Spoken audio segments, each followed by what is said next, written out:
Episode शुरू होता है और ईजी हिरागी से पूछता है कि जो हटोरी के पीछे था वो कौन था। तब इसे डेजी बताती है कि वो तुम्हारे फादर थे ईजी, होशिमिया गेनाई। ये सुन के अब ईजी बोलता है, ये सब बकवास बंद करो। मेरे डैड 10 साल पहले उस ग्रेट डिस्ट्रक्शन में मर गए थे जिसमें कई लोगों की जान गई थी, तो वो जिंदा नहीं हो सकते। डेजी बोलती है, कुरनाई रीन और हटोरी इजोमी की तरफ से लड़ रही हैं। योशित्सुने कहता है, तुम क्या प्लान कर रही हो? ये कहती है, तुम आज़ाद हो ये डिसाइड करने के लिए कि तुम्हें इजोमी जाना है या फिर नहीं। ये तुम्हारा डिसीजन होगा ईजी। सीन शिफ्ट होता है। अब बताया जाता है कि इजोमो शिमाने प्रीफेक्चर एक पवित्र जगह है जहाँ पर सारे एंशिएंट गॉड्स कामिया रेट्सुकी पर इकट्ठा होते हैं। योशित्सुने ने ईजी को इजोमो जाने की परमिशन दे दी होती है, लेकिन इयो को ईजी पर नज़र रखने के लिए साथ में भेजा होता है। ये दोनों अब यहाँ पर खाना खा रहे होते हैं। ईजी के पास बिल पे करने के लिए पैसे नहीं होते क्योंकि इसका जो वॉलेट है अभी भी रीन के पास ही होता है।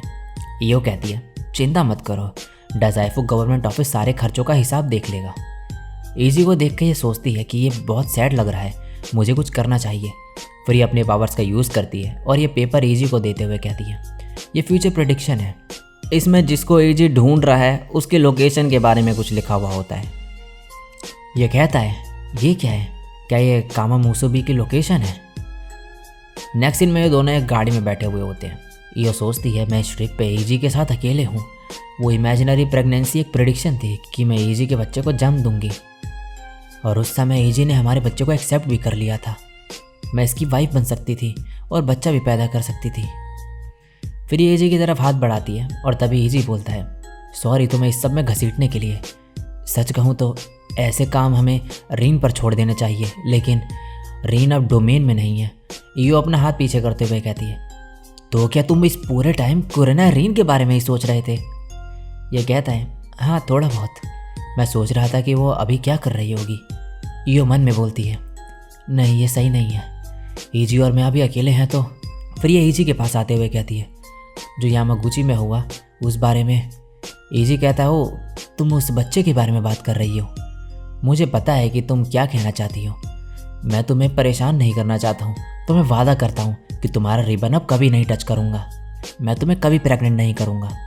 ये सुन के ये खुश नहीं होती है और मन में बोलती है, ईजी मेरी कोई भी फीलिंग्स नहीं समझता, फिर हमारे बच्चे का क्या होगा? अब ये दोनों एक जगह पे उतरते हैं। ईजी साइन बोर्ड देखते हुए कहता है, शायद ये योमी का एंट्रेंस है। यहाँ पे पैरों के निशान देख के ये बोलता है, तुम सही थी, कोई हाल ही में यहाँ पर आया है। तुम्हारा फ्यूचर बताना बहुत इम्प्रेसिव है। अब ये दोनों इस गुफा के अंदर जाते हैं। इयो सोचती है, अब मैं क्या करूँ? अगर ऐसे ही चलता रहा तो मेरी प्रेडिक्शन गलत साबित हो जाएगी। अगर मेरी प्रेडिक्शन गलत हुई तो हमारा बच्चा। तभी ये गुफा टूटने लगती है तो ईजी से गोद में लेके यहाँ से भागने लगता है और इयो को अपनी पावर यूज़ करने को कहता है। इयो के हाथ पे पेपर होता है जिसमें लिखा होता है कि सीधे जाना है, लेकिन इयो फिर सोचने लगती है, अगर उसकी पहले की प्रेडिक्शन गलत थी और ऐसे ही चलता रहा तो ये ईजी के साथ नहीं रह पाएगी। और फिर सोचने लगती है, अगर मैं अपनी प्रेडिक्शन को फॉलो करूँगी तो शायद ईजी और मैं। ईजी बोलते हैं, जल्दी बताओ किस तरफ जाना है? तो ये गलत रास्ता बता देती है और कहती है, राइट की तरफ। और ईजी ऐसा ही करता है, लेकिन तभी यहाँ की ज़मीन टूट जाती है और ये दोनों पानी में गिर जाते हैं। अब नेक्स्ट सीन में ये दोनों पानी के बाहर होते हैं। ईजी बोलता है, मैं घबरा गया था जब तुमने सांस लेना बंद कर दिया था, लेकिन फिर तुम्हें होश आ गया। ये सोच रही होती है कि ईजी ने इसे माउथ टू माउथ दिया है, लेकिन ऐसा नहीं होता है और ये सैड हो जाती है। अब ये दोनों एक जगह पे आग जला के बैठे हुए होते हैं। ईजी बोलता है, सॉरी यो, मैं तुम्हें यहाँ पर लेकर आया। मुझे पता है कि तुम इस सब के लिए नहीं बनी हो। अगर रीन यहाँ पर होती तो मुझे तुम्हें परेशानी देने की ज़रूरत नहीं पड़ती। मुझे पता है कि रीन इस सब के लिए सही रहती, चाहे मिशन थोड़ा डेंजरस ही क्यों ना होता। ये गुस्से में बोलती है, रीन, ये रीन वो, तुम मेरी फीलिंग्स क्यों नहीं नोटिस करते हो? और रोने लगती है और फिर अपने कपड़े उतार देती है। ईजी से देख के कहता है, ईयो कपड़े पहनो। ये कहती है, तुम अभी भी नहीं समझे। मेरे फादर मुझे लड़कों से दूर रहने को कहते थे, लेकिन बचपन से ही मैं अपने फ्यूचर हस्बैंड के बारे में सोचती थी। तभी आज तक मुझे डिवाइन साइन नहीं मिला। जब पहली बार मुझे मेरी पावर्स मिली थी तो सबसे पहले मैंने अपने फ्यूचर हस्बैंड के बारे में भविष्यवाणी की थी और फिर मैं तुमसे मिली। I love you easy.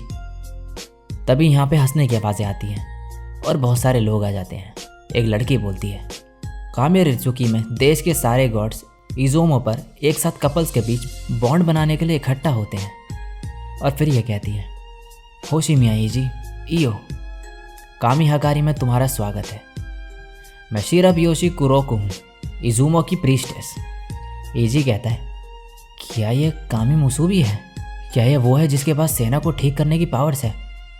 कुरोको बोलती है, होशिमिया ईजी, क्या तुम्हें यह नहीं पता कि जब तुम्हारे सामने बिना कपड़ों की लड़की हो तो तुम्हें क्या करना चाहिए? फ्री एक्टिंग करते हुए बताने लगती है कि इन दोनों के बीच कैसी बातें होनी चाहिए थी। इसकी बातें सुनकर इन दोनों को शर्म आने लगती है। ईजी सोचता है, क्या यही कामा मुसीबी है? ये तो बिल्कुल पागल है। अब यो बोलती है, कामा मुसीबी, हम यहाँ आपसे मिलने आए हैं। ये कहती है, तुम्हारी बड़ी बहन तुम्हारी मदद जरूर करेगी। लेकिन जब ईजी सेना को ठीक करने के लिए मदद मांगता है तो ये साफ मना कर देती है। ईजी कहता है, अभी तो तुमने कहा ना कि तुम हमारी मदद करोगी। ये कहती है, कामी हकारी एक इम्पॉर्टेंट रिचुअल है, मैं ऐसे छोटे मोटे कामों के लिए उसे कैंसिल नहीं कर सकती और मुझे वैसे भी तुम जैसे बोरिंग आदमी में इंटरेस्ट नहीं है। लेकिन अगर तुम मुझे गेम में हरा दोगे तो मैं अपना फैसला बदलने का सोच सकती हूँ। और फिर बॉल दिखाते हुए कहती है, हम जब केमारी खेलेंगे तो उस बीच कामी हकारी रिचुअल भी जारी रखेंगे। अगर हमसे बॉल छूट जाएगी तो तुम जीत जाओगे, लेकिन तुम अपनी पावर से बॉल को मैनिपुलेट नहीं कर सकते। ईजी बोलता है, इसे तो हमारे ऑर्डर्स के बारे में भी पता है। अब गेम स्टार्ट होता है। ईजी अपनी पावर से उड़ के बॉल के पास जाता है, लेकिन कुरोको इसे बॉल के पास आने ही नहीं देती है। ये कहती है, क्योंकि बॉल को मैनिपुलेट करना मना था तो तुम खुद ही उड़ के बॉल के पास आ गए। ये अच्छी ट्रिक थी। ईओ कहती है, ईजी ये सही नहीं है, मैंने सुना है कि कामी मुसूबी एक बुजुर्ग है। ये कहता है, लेकिन मुझे तो कहीं से भी ये बुढ़िया नहीं लग रही है। कुरोको कहती है, मेरा ऑर्डर कामी मुसूबी मुझे गॉड्स को बुलाने की अनुमति देता है। कामी मुसूबी पूरे सृष्टि के अंदर की जीवन शक्ति है। मैं किसी भी बीमारी को ठीक कर सकती हूँ, किसी भी हेल्दी पर्सन को जीवन दे सकती हूँ, किसी भी कपल को बच्चे का वरदान दे सकती हूँ। मैं अब एक सुपर ह्यूमन हूँ जिसने अब ह्यूमन लिमिट्स को क्रॉस कर दिया है। अब ईजी ईओ को बोलता है, नेक्स्ट प्लान क्या है? तो अब ईओ अपने पावर्स की हेल्प से सारे मूव्स प्रेडिक्ट करके ईजी को बताती है और ईजी वैसे ही करता जाता है। लेकिन सारे गॉड्स इतने फास्ट होते हैं कि ईजी उनसे बॉल ले ही नहीं पाता। ईजी अब थक चुका होता है तो ये लेट जाता है। फिर ईओ से कहता है, मैं कामी मुसूबी को अपने डोमेन में नहीं ले सकता हूँ और वो तुम्हारी प्रेडिक्शन को सुन के मूव कर रही है। हमने उसे अंडर एस्टिमेट कर लिया। ईओ इसका पसीना पोंछते हुए कहती है, मैं सेकंड लेफ्टिनेंट कुरनाई की तरह तुम्हें छोड़कर कहीं नहीं जाऊंगी। हम दोनों साथ में मिलकर सेना को बचाएंगे। अब फिर से गेम स्टार्ट होता है, लेकिन इस बार ईओ अपनी प्रेडिक्शन मुंह से बोलने के बजाय ईजी को अपनी फिंगर्स मूव करके बताती है। कुरोको सोचती है, ये दोनों कुछ नहीं कर पाएंगे। लेकिन इस बार ईजी बॉल के बहुत पास आ जाता है। सीन शिफ्ट होता है। रीन रास्ते में रुकती है तो हटोरी बोलता है, क्या हुआ? तो ये कहती है, कुछ नहीं। फिर मन में बोलती है, उस वक्त मुझे वो जाने से रोक रहा था, लेकिन अभी तक वो मेरे पीछे नहीं आया। फिर ये हटोरी को बोलती है, अब आगे हमें क्या करना है? ये कहता है, पहले मैं तुम्हें PS6 मेंबर से मिलवाऊंगा। नेक्स्ट सीन में ईओ सोचती है, मेरे लिए फ्यूचर पढ़ना मुश्किल नहीं है, लेकिन ईजी तक ये कम्युनिकेट करने के लिए स्किल्स की ज़रूरत है। ईजी सोचता है, ईओ की पावर्स बहुत इंप्रेसिव है, ये मुझे एग्जैक्ट पोजीशंस बता रही है, लेकिन ईओ की भी फिजिकल लिमिट्स है। अब मैं इस पर और ज़्यादा भार नहीं डाल सकता। कुरोको कहती है, अब तक तो तुम लोग बहुत थक गए होगे। ये दोनों बोलते हैं, हम अपने नेक्स्ट मूव के साथ ही गेम खत्म कर देंगे। ईओ अपने फिंगर से इशारा करती है और ईजी का एवेटार उसके अकॉर्डिंग मूव करता है और एंड में ईजी बॉल ले लेता है। कुरोको शॉक्ड रह जाती है और मन में सोचती है कि ईजी ने अपने एवेटार को यूज़ करके हमारा ध्यान भटकाया, जबकि बॉल को खुद से रोका। अब ईजी कहता है, हम जीत गए, तुमने जैसे कि प्रॉमिस किया था, अब तुम्हें सेना को ठीक करना ही होगा। लेकिन तभी यहाँ पर हलचल होने लगती है और पानी भरने लगता है। एक आदमी आता है और कहता है, तो तुम यहाँ पर हो कामी मुसूबी?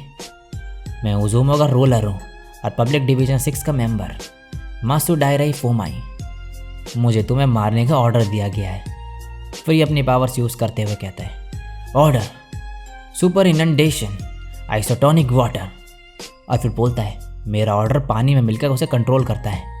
ईजी कहता है, इसका एवटार तो पानी है, मैं इसे डोमिनेट नहीं कर सकता हूँ। अब ये लोग यहाँ से भागने लगते हैं, पर अचानक से बहुत सारा पानी आ जाता है और ये लोग डूब जाते हैं। फुमाई कहता है, अगर मैं पूरी गुफा में पानी भर दूं तो ये लोग डूबने के अलावा कुछ नहीं कर पाएंगे, वो लोग खत्म हो जाएंगे। लेकिन तभी इसकी नज़र पानी की तरफ जाती है। अब पानी के अंदर का सीन दिखाया जाता है। ईजी बोलता है, अगर मैं पानी को कंट्रोल नहीं कर सकता तो मैं हवा को कंट्रोल करूँगा, और अपने चारों तरफ एक शील्ड क्रिएट कर लेता है। अब फुमाई भी पानी में आ जाता है। ईजी कहता है, पानी के अंदर रहना हमारे लिए डिसएडवांटेज है, अब हम क्या करें? यहाँ पे कंट्रोल करने के लिए ज़्यादा हवा भी नहीं है। कुरोको इसे बोलती है, तुम फिर से ईयो के साथ मिलकर काम करो। ईजी स्टार्टिंग में इन्हें मना करता है और इन दोनों को भागने के लिए कहता है, लेकिन ईयो अपने साथ काम करने के लिए इसे मना ही लेती है। अब ये दोनों एक साथ मिलकर अपनी पावर्स मर्ज करते हैं, जिसके कारण अब ईजी का एवेटार एयर प्रेशर कंट्रोल करने के साथ साथ प्रेडिक्शन भी कर सकता है। तो ये एवेटार अब सारे अटैक्स रोक लेता है, और एंड में फिर ये दोनों फिश को कंट्रोल करके फुमाई पर फिश गन से अटैक करते हैं। अब नेक्स्ट सीन में ये लोग पानी के बाहर होते हैं। फुमाई कहता है, ये मत सोचो कि तुम जीत गई, हेडक्वार्टर्स के एजेंट ये मिशन जारी रखेंगे। ईजी कहता है, ये सब ये क्या कह रहा है? फिर फुमाई डेजी को बुलाता है और फिर बोलता है, डेजी असल में एक इंटर मैनेजमेंट सिस्टम है जिसे ऑर्डर्स की इन्फॉर्मेशन इकट्ठा करने और रिवील करने के लिए डिज़ाइन किया गया है। अब ये बोलता है, डेजी दोनों साइड रिवील करो। तभी इन लोगों के सामने रीन और बाकी लोग भी दिखाई देते हैं। रीन कहती है, मेरी नज़र तुम पे ही थी ईजी, मुझे यहाँ से ले जाने के बजाय तुम वहाँ ईयो के साथ फ्लर्ट कर रही हो। हटोरी कहता है, अभी इतना बात करने का टाइम नहीं है, अगर नेक्स्ट टाइम चांस मिले तो तब बात कर लेना। और फिर कहता है, जी भी अब सब कुछ तुम्हारे हाथ में है।